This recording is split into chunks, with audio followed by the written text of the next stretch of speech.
Hi, my name is Girish, your host for today for Back to Basics, another episode of Back to Basics. So today we're going to talk about fitness. We're going to talk about nutrition, kind of fitness at the same time.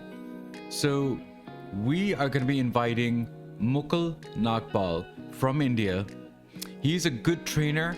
He's been known trainer. We'll get to the basics of who he is and what he does. And I think I have followed him, I'm going to say, for the last couple of years on Instagram. And his Instagram feed is just amazing. And it actually makes me motivated as to why I did not do this. So let's invite Mukul to this show. Mukul, how are you today? I'm great, Girish. How are you? Good. So Mukul, first thing is first, what is back to basic mean to you?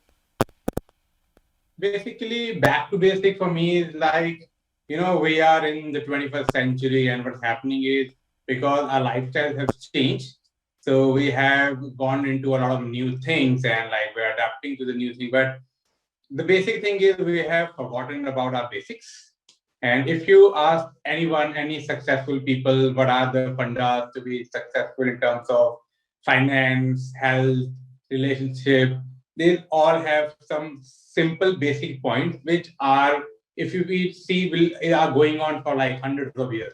So back to basic for me is like always making sure that those points are again your basic points, and you are again living in the 21st century, but always remember that the earlier thing that has been scientifically proven as well, that they work, those basics will always work no matter in which era or century you are. Yeah, so I think that's the reason why I brought you into the show.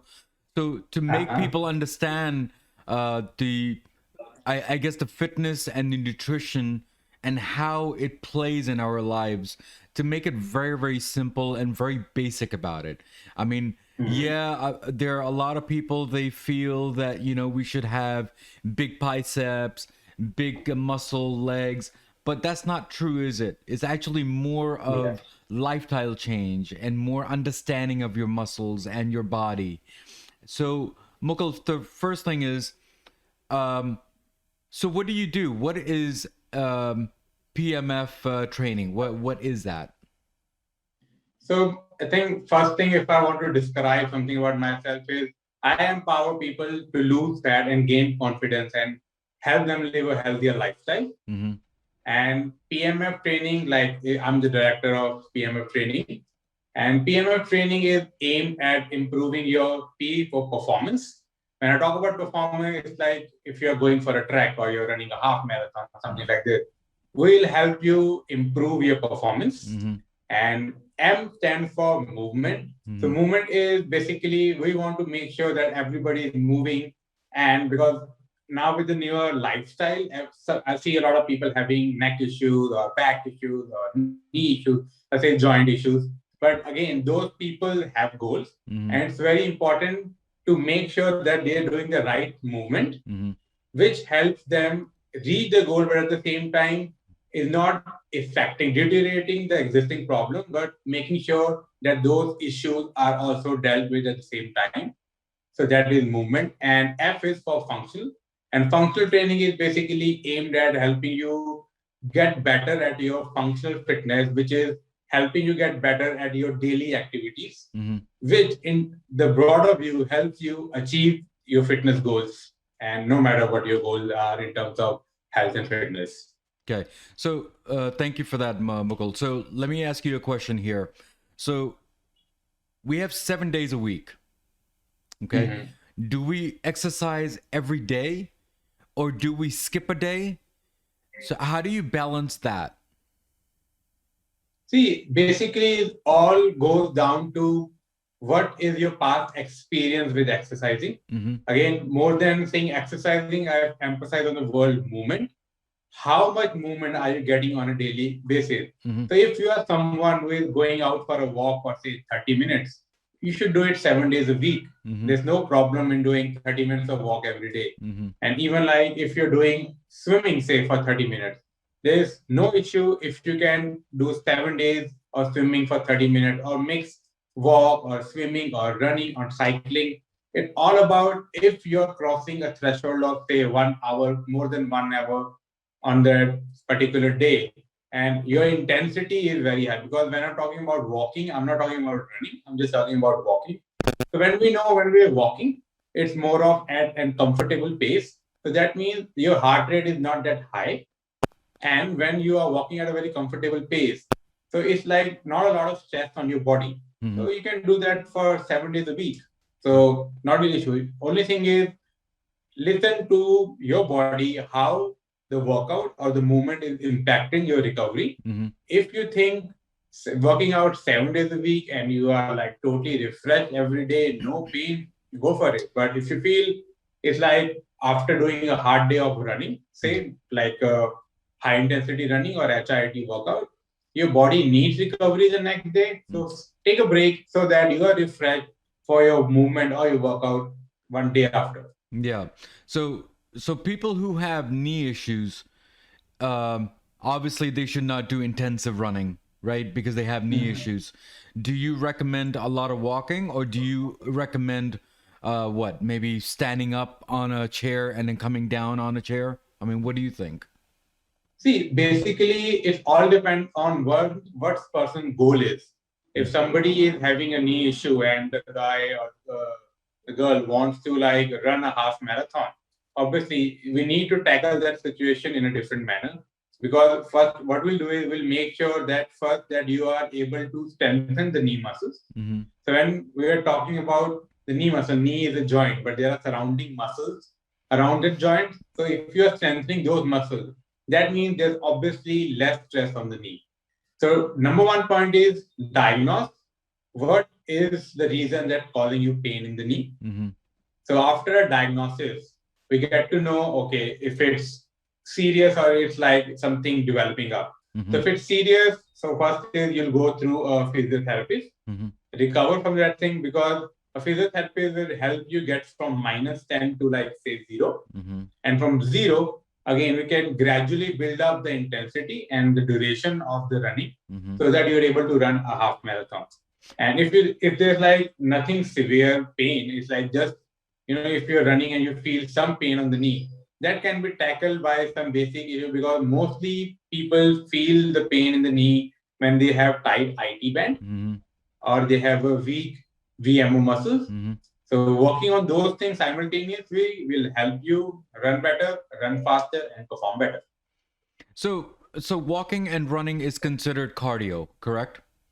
Yes, absolutely. So which means that cardio is definitely needed for weight loss and fitness looking and toning. Is that correct? So what I'll say in terms of number one, toning. For toning, I'll say strength training is more important. Number two was your weight loss. Again, for weight loss, you can do weight loss with just creating a calorie deficit in your nutrition with strength training. So cardio is not that important. It helps a lot, but it's not like the priority. But in terms of, I'll still suggest to do some cardio activity so that it's like, you are training your chest muscle, you're training your arm muscle, you need to strengthen your heart muscle as well. That's one of the most important muscles. So even if you are looking to lose fat, doing strength training, building muscle, at the same time, make sure you're doing some cardio activity so that your heart muscle is very strong. So guys, just keep in mind that when you're doing cardio and when people, they say no pain, keep on going, obviously listen to your body, because obviously pain could be very different pain. Okay, maybe you can tell from your body that if you have good pain versus a pinch of pain. When you get pinch of pain, that means that you just got to sit down and relax and get back to your routine, and then definitely contact your doctor to see if there's any issues, because there could be some issues that maybe there's a pinch pain. Is that correct, Mukul? Absolutely. Yeah. So Mukul, so one thing is I wanted to ask you, you've been doing a lot of challenge stuff, and I followed you on Instagram. There was something to do with Challenge 28. Can you explain that to me? So basically, I finished a 28-day challenge with my team at Pmftraining. So what we realize over the year of training in the fitness and health and fitness industry is people get really motivated in January. Like 1st of Jan, everybody has New Year resolution, and a lot of people of them has fitness New Year resolution. So they're like, okay, I'll start exercising, I'll start running, I'll start cycling. I want to get fitter, I want to get hotter, ready for summer. So many goals. So January, they are so motivated to work out. So they start exercising. But what happens is by the end of January, and say there's a data which says like 83% of the people lose out on their fitness resolution by the starting of February. Mm-hmm. So we at PMF training aimed at helping people stick to their fitness resolution so that, and especially we started with say on day 1 of February, we started with 1 minute of workout. We wanted everybody to go like really gradual. So on day 1, it was 1 minute. Day 2, it was 2 minutes. Day 10, 10 minutes. So we were building it up like 1 minute every day. So from day 1 to day 28, they were like you were building your fitness up gradually, learning new movements and learning how your body is responding to those movements. First of all, making sure that you are able to stick to the fitness resolution, not going all out for working out for 1 hour and that not training at all. Mm-hmm. Plus, again, I am a firm believer of building good habits. Mm-hmm. So it was not just about workout, it was more about we were giving a task of a daily habit task that you need to do. So which was involving, say, like you need to walk for 10 minutes, you need to follow more fitness people, influencers on Instagram, on you need to like chat with your friends, call 5 people, all these things. So what happens is in terms of fitness, it's not just about you. If you have good support around you and if you have good habit, then there is no looking back. Yeah. I mean, I'm showing the video of the small teaser that you have on your Instagram on Challenge 28. So now, Mukul, I mean, obviously this is a joke, but you're doing it in February because of January, right? But then what about March, April, May, June? I mean, that does not mean that you stop doing stuff, right? That we want to advertise that I think we should do this every day as part of your regime, part of your routine of daily work. Is that correct? Absolutely. Yeah, yeah. So it's not only 28 days, guys. Just you have to understand that's just a program that he came up with of a concept, but exercise it should be done every day. So Mukul, now here's a question for you. When you it was quite intriguing when you said calories. Okay, so let me explain calories to you. So people they say we need, I don't know, 2,000 calories per day. That does that mean that I eat 1,000 of oil and then 1,000 of regular food, or it actually means that good food, good calories should come in? See, basically, the first concept with calories is like always take food as fuel. So, like if you have a Mercedes car, you won't like go for any ordinary fuel in your car. You will go for the best fuel. So, why don't you treat your body like a Mercedes or a Ferrari? You always go for the best fuel for your car. Mm-hmm. The first thing is fueling your body, and if we take a number of 2,000 calories. So what happens is somebody can eat junk from 2,000 calories and say, okay, I'm under my calories and I'm okay. But at the end of the day, it's not that healthy because you're not getting good nutrition. So you're putting fuel in your Ferrari, but you're not putting the right fuel in your Ferrari. So your Ferrari won't give you the best performance. The same way in terms of food, we always have to make sure that yes, we are eating more nutrition than food. Plus, once in a while, I believe you should indulge in your favorite food as well. There's no harm in that, but it's all about that balance. I personally follow a 80-20 rule. So for 80-20 rule, what I do is 80% of the calories that I consume come from more nutrition than food. So if I talk about nutrition than food, I'll say if I'm having, say, dal chawal. So I know I'm getting proteins, I'm getting my carbohydrates, I'm getting some fats. So that is a good balance for me. So Mm-hmm. I'll eat more nutrition dense food and for 20% of my calories. So again, I take the example you taken for 2000 calories. So 80% of 2000 is 1600 calories. I'll eat for more nutrition dense food like my omelette, my chicken curry, my dal chawal, and all this stuff. And for the next 400 calories, the 20% of the calories, I consume whatever I feel like. Because what happens is if you denote that something is bad or unhealthy, in your subconscious mind, your body will want them at the back of the mind. So if Mm-hmm. you say, okay, I'm not gonna eat brown rice, even brown rice, or not brown rice, say white rice at all, because some people say it's unhealthy. So what happens is you start craving for more of those white rice. Mm-hmm. So better to have those things in moderation. By the way, white rice are not unhealthy, like how people market it. But again, talking about, I'll say an ice cream. I'll eat my ice cream within that calorie limit because I want to make sure this is more of a lifestyle Mm. rather than just doing it for just say some month and then leaving it and going back to my old habits. Mm. But Mukul, you brought up a good point. I mean, I don't know if this is a stereotype or not, but anything white, they seem it's bad for you. For example, sodium, sugar, rice. Okay, but honestly speaking, in moderation, I think it's good. So, do you agree with that, or do you think that we should do brown sugar, brown rice, and some few other natural stuff, as they say? See, it's like moderation of your white substances like rice, sugar is all good. And I'll suggest you like for more quantity again, keep brown sugar, keep your brown rice. They have their own advantages.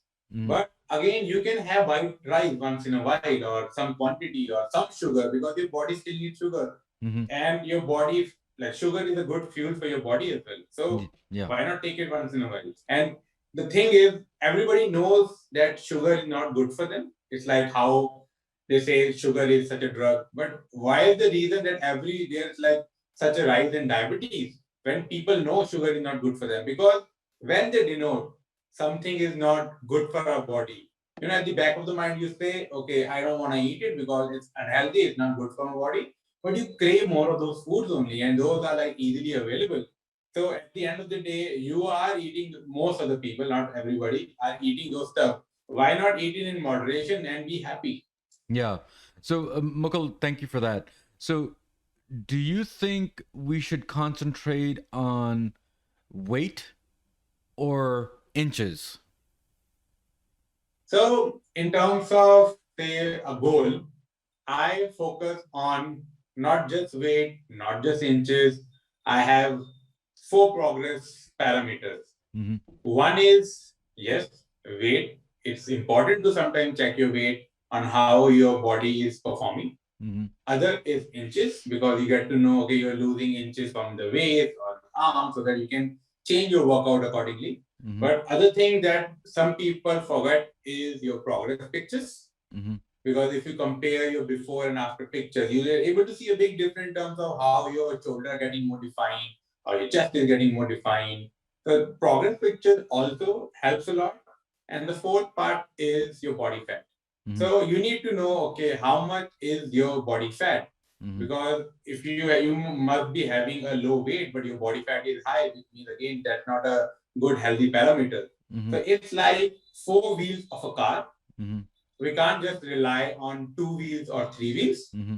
A car runs well if all the four wheels are like adequately working properly. Yeah, yeah. So Mukul, I mean, I'm gonna go a little off topic here, but I I follow one of the Bollywood stars called Akshay Kumar.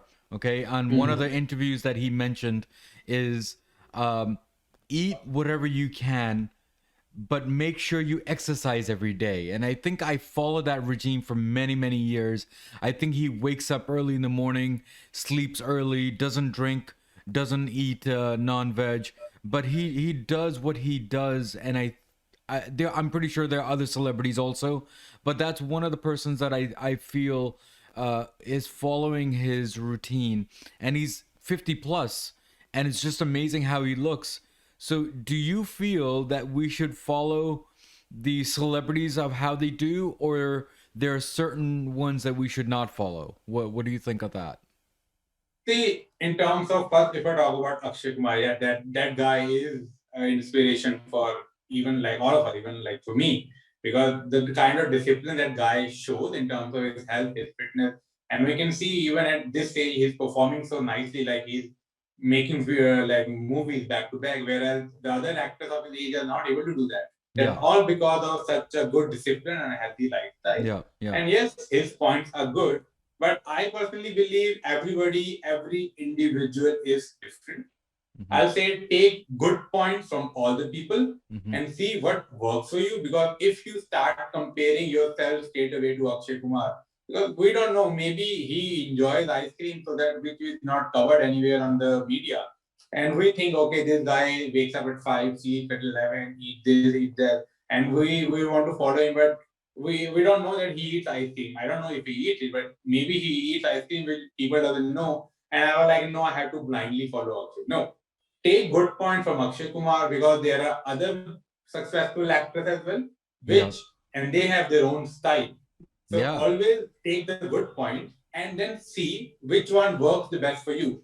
Because again, you can't compare a fish by its ability to climb a tree. That's right. That's right. I mean, that's the same thing with another celebrity, Anil Kapoor. I mean, he's like 60 plus or 65 plus or something, and he runs every day. But then I think there are certain times when he does the interviews, he says he doesn't eat ice cream, but then I'm pretty sure he does. I mean, he says that he doesn't drink, but then he does, right? So sometimes you cannot judge by what's on screen. You have to take your own judgment on that part. So Mukul, let me ask you this. So there's a question people they ask, and they say, I feel that I'm unfit. I haven't exercised in years. Can I still do this? So what do you say to that when people they say that? Generally, what I always tell them is, today is your day one. Yeah. Okay. So on day two, we're going to compare you from day one. So day one, generally, if I meet people and if I'm training them, I'll say, okay, let's do an assessment. So that what we know is what are your strengths and your weaknesses. So that we can work on your strength, improving them, and again work on your weaknesses as well, so that your weakness are converting into your strength as well. So it's not about, because we face a lot of these questions, because what happens is people generally, I'll say mid-30, at the age of mid-30, like they always compare themselves to their college or school life. And most of the people, like they were playing sports during school or college life, and after college when they start working, obviously life changes, you're full-time working, you're not able to devote that much time to your fitness, but you always compare yourself to your best level. So the thing is, I always tell them to aspire for the best level, but start from today and improve 1% every day. Because if you just improve by 1% every day, by the end of the year, you're going to improve by 3, 6, 5%. So Mukul, and which makes a big difference. So Mukul, let me ask you this question, because this is kind of a twisted question. Okay, now a person who is obese does not have any health issues besides just being obese. Okay, a person who is skinny, okay, he has a lot of issues of health issues, but he doesn't have weight issues. So how do you fix that issue, or how do you answer that question? I don't even know if it is a question, but how do you respond to that? See, I think I roughly understand your question. Correct me if I'm right. So there's a guy who comes in like he's overweight, but he's like totally internally he doesn't have any issue. Like his blood pressure is fine, and his everything, all his blood report has come fine. His back is fine and everything. Yeah. And there's a guy who's skinny, but he has a lower back pain, or say his cholesterol is high. Yeah. So the thing is, again, as I told you, there are 4 parameters to check your fitness. So if you first check it on that, what's your body fat, what's your weight, what's your progress picture, and your measurements. Because through that, first is we will get to know in terms of how much muscle and fat your body has. And again, it's not just about fitness. It's not all about how you look. Fitness is all about how better you can perform every day without getting tired. So at the end of the day, it's all about not just looking skinny, Mm-hmm. because I believe looking skinny is also a problem these days. Mm-hmm. It's all about how well you are able to perform your daily activities without getting exhausted. So basically, going up the steps and without huffing and puffing is the main key, Yeah. also, because that is part of your routine, also, when you're walking or climbing up or climbing down, right? Yeah. So, Mughal, so regarding exercise machines, do Mhm. we use exercise machines for weights, or do we run on treadmills? Is this a good thing, or is that a bad thing, or is that a tool to use? All depends on what your goal is. If somebody say I want to build muscle, I'll say okay, let's use some. And for a beginner, we generally prefer using more machines because you have to build those motor skills and coordination Mm-hmm. so that when you come into more free weight training, Mm-hmm. your body is adapted to those movements and it's able to perform it rightly. Because what happens is, just give you an example, for a shoulder press machine, I know I'm totally seated against the bench and I'm performing a movement which I know will go from here till here only. Mm-hmm. So I'm conditioning my body for this movement. Mm-hmm. Because if I straight away go for like free weight, my one arm will go like this, my other arm will go like this. I Mm-hmm. can hit the dumbbell on myself, or Mm-hmm. I can arch my back. So Mm-hmm. that's gonna create more issues Mm-hmm. or can create more injuries. Mm-hmm. So each, like, machines have their own advantages, free weights have their own advantages. I personally use more machine in the beginning Mm-hmm. and more free weights later on. Mm-hmm. And in terms of, if you say a treadmill, some people enjoy outdoors. It's more about, again, I would say it's more about movement. If you enjoy playing a sport, football, play football. If Yeah. you are enjoying playing tennis, play tennis. If you enjoy swimming, swim. If you enjoy running, run. But there are some people who are not able to do this outdoors. Okay, run on a treadmill, not a problem. But Yeah. only thing is, on a treadmill, it's more about, it shouldn't be like too excessive. Mm-hmm. Well, again, it's not something natural in terms of the cushioning, Mm-hmm. and there are different levels of treadmill. So all depends on then how cushioned the treadmill is and what's your, say, continuation, and like how much running are you doing on the treadmill. So, Because in a place like, sorry, in a place like Delhi, sometimes you have to be indoors and mm-hmm. still want to run Mm-hmm. because of the pollution. You can't run outdoors, so it's safer to run indoors on a treadmill. Mm-hmm. But Mukul, there are some few people who have knee issues, and when they do treadmill, it's actually bad for your knees. So it also depends on how fast and how slow you want to do on the treadmill. So I think that's where the machine is the advantage, that you can slow down a little. Is that correct? Yeah. Yeah. So Yeah, and again, in terms of, I'm just cutting you.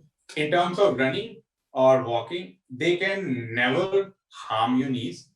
It's running or walking in a bad posture is what harms your knees. so which means that your shoes needs to be correct also at the same time. Your shoes need to be correct. Your posture needs to be correct. So when we work out, you think we need to do some warm up before we start, or can we just start right away? Warm up is a very important part of a workout. The reason being, supposedly, just taking example now, like I'm sitting, you are sitting, my resting heart rate will be somewhere around what? It's like 90. And say I straight away start running at the speed of 12, my heart rate will definitely jump from 90 beats per minute to 160 beats per minute. So just imagine my heart is resting at 90 beats per minute and I'm jumping to 160. How much of pressure this is for my heart? Like, it's too much. It's like almost the double for my heart, which is like, it's a sudden, stress. Even if if you are driving a car, if you like suddenly push the accelerator without changing the gear, you realize the engine also makes a noise. You're saying, okay, you need to change the gear. Same thing is our body. So what we'll do is, say, I'll start warming up. Again, if I'm going for a run, I'll run very slowly initially. Take my heart rate from 90 to say 110, 120, 125, and then slowly building up my speed so that I'm transitioning that 90 to 160 over a period of say 10 minutes. And not just the heart rate, same thing applies for my blood pressure. same thing applies for the major muscles and joint that I'm going to use. Because I want to make sure I am able to train for the rest of my life. I don't just want to train for 2 or 3 years. Mm-hmm. So Mukul, so let me ask you this: you've been training a lot for a lot of running and marathons. Can you explain a little about that?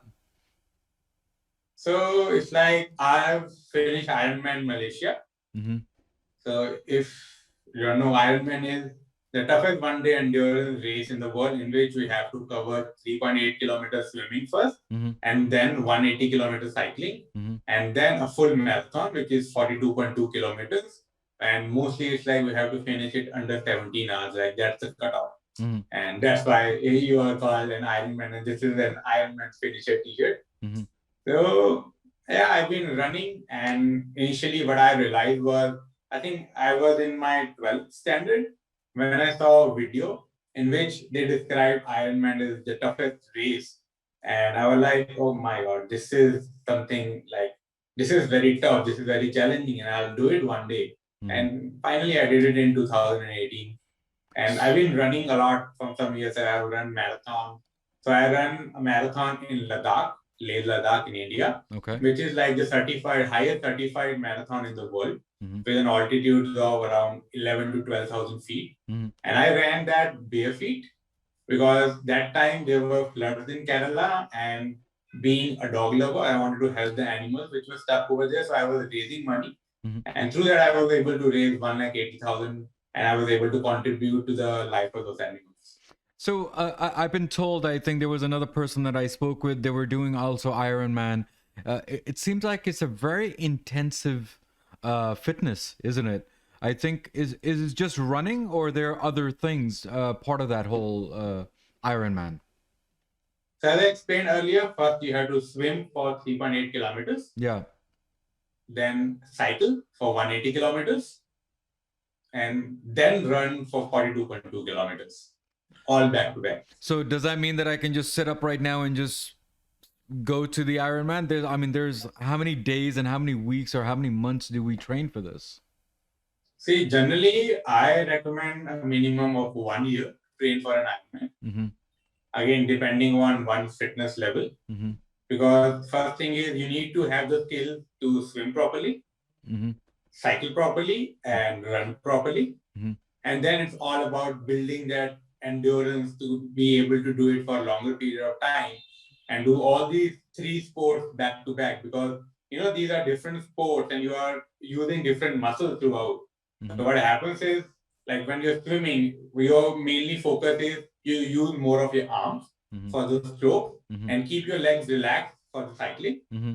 And generally in our triathlete community, we say you swim with your hands, Mm-hmm. you cycle with your heart, Mm-hmm. and then you run with your legs. Mm. So during the winter is going to be tough for walking out and running out and train, and then during this COVID time it's tough to go outside. So do you have any tips of doing it at home Training for an Ironman? or in general, just in fitness in general? See, I am a firm believer that your body is a machine in itself. So there are a lot of exercise and movement that you can do just using your own body weight. So you don't have to go outside. Like even during the lockdown last year, I was training at home.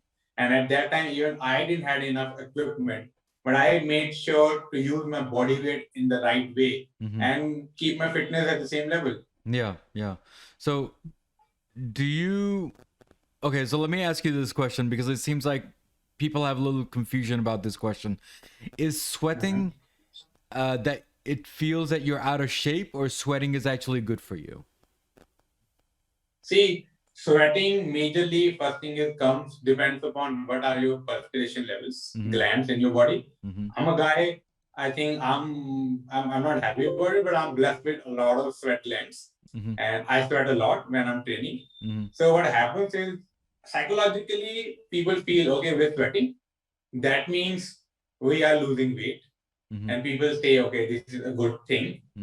What happens is, when you're sweating, you're losing water from your body.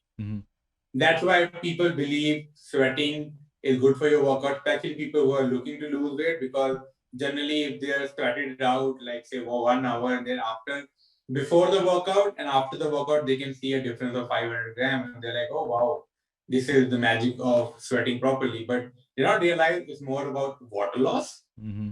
And the moment you drink water, it will be like back to normal. Mm-hmm. But more than water loss, it's a lot about sodium loss as well. Mm-hmm. And if you are low on sodium, this is the reason why some people felt drowsy while exercising, or even there are instances like people falling on the treadmill because the sodium level was so low that their body was not able to respond properly. So Mukul, let me give you an example, and it's going to be a little funny at the same time too. So 6-7 years ago, when I was trying to get into this fitness, okay, I was quite anxious that I want to lose weight, I want to look good. So what I did is, before I went to the class, I actually said, you know what, I'm not going to eat much towards the end of my day before the class. Guess what happened in the first 15-20 minutes? I actually fainted. It's because what I found out is that is not a good thing. You should be actually having something before you go, but that does not mean that you have a big meal before you go to the gym. Now, with that example, what do you recommend to take before class, and then what do you take after the class? See, generally before exercising, it's always better to have some kind of carbohydrates. Yeah. Because what happens is carbohydrates are like the best fuel for your body. And when you're exercising, you need some fuel and some energy. Yeah. So those carbohydrates, for example, if you have 45 minutes, you can take a banana or a peanut butter sandwich. And if you have less time, you can say have a fruit like apple. Because they will provide you those carbohydrates that will be helping you fuel your workouts. And during the workout, because you're breaking a lot of your muscle tissue, plus you are also depleting down on those carbohydrates, which, to make it simple, like we call it the glycogen level, but I'll say to make it easier for everyone, carbohydrates, which are like getting down. So after a workout, it's best to have, first thing is some form of protein. It can be a chicken, it can be eggs, it can be a protein shake, and some slight form of carbohydrates, which helps you recover fast from that workout, and you are ready to move. So is protein shake actually good for you, like protein powder, or do we think that we need to go natural completely? I always take the best of both. Because what happens is, it's always best to have your protein requirement done through real food. Because nothing can match real food, because the absorption that you get from real food is good, and you feel less hungry, because protein shake doesn't fill you that much. Yeah. So real food should be the priority. But we know in the current time and with the lifestyle and having such a hectic lifestyle, if you are not able to fulfill it through food, only then go for protein shakes. So Mukul, thank you so much for all this. And do you have any last words before we let you go? Because it's, I'm learning so much from you, and I've followed you for the last, I don't know how many years, and it's just amazing. And you keep on inspiring me to do more stuff, and more dangerous stuff, I should say, at the same time. So do you have any last words before we let you go today?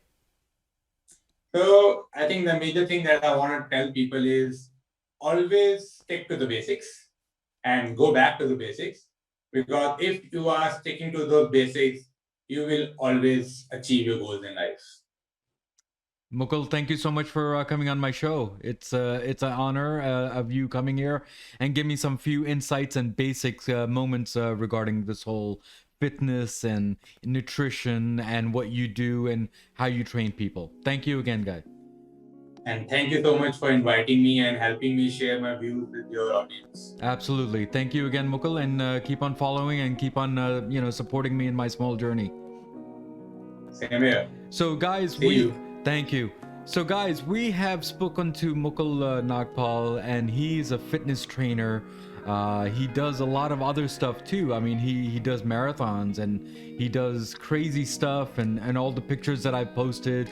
And go to his Instagram. I think it's called PMF Training, and just go on there and enjoy his feeds and his postings. So as usual, as always, here is a quote of the day. The quote of the day is, "The clock is ticking. Are you becoming the person you want to be?" So just keep in mind, clock is definitely ticking. It doesn't matter what age you fitness, and it doesn't matter when you start, how you start. At least you started. That's what we are trying to portray in this class, in this show here. Back to basics, that is. Guys, as always, everything in life goes back to basics, and that's what we did today, guys. Guys, you take care. God bless. Keep on supporting me, commenting me as much as you can, and show me all the love as you can. And I'll see you next week. God bless. Bye-bye. Next week's episode on Back to Basics. For instance, we have lower DUIs. We have lower instances of domestic abuse. We've got lower just general instances of crime. And that it can absolutely be attributed to the fact that people are a lot more mellow. So then why do you think, from a people point of view and consumer point of view, when we hear news saying, there is a drug raid happen, why does marijuana and weed come in your mind and not other drugs? Well, it doesn't come into my mind. Yeah. Because I've been working in this industry for 15 years, trying to